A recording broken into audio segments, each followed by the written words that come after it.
বিশ্বনবী বিশাল মরুপথ পাহাড়ি পথ পাড়ি দিয়ে তায়েফের মরুজমিনে গেলেন কোরআনের দাওয়াত নিয়ে, ইমানের দাওয়াত নিয়ে।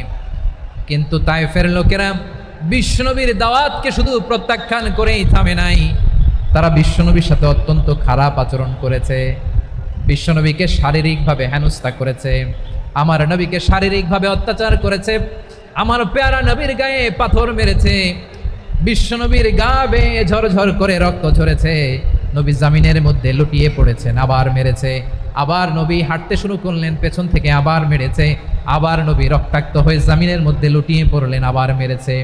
বিশ্বনবীর মতো এত সুশ্রী মানব, বিশ্বনবীর মতো এত শুভ্র মানব, বিশ্বনবীর মতো এমন চমৎকার দেহাবয়ব দিয়ে রব্বুল আলামিন কাউকে বানান নাই। এরকম চমৎকার মানুষটাকে তারা তায়েফের ওই জমিনে রক্তাক্ত করেছে। বিশ্বনবী দুনিয়ার কোনো স্বার্থের জন্য সেখানে যান নাই, নিজের কোনো লাভের জন্য প্রাপ্তির জন্য যান নাই, তায়েফবাসীদের জাহান্নামের আগুন থেকে বাঁচাতে গিয়েছেন। ঠিক কিনা বলেন?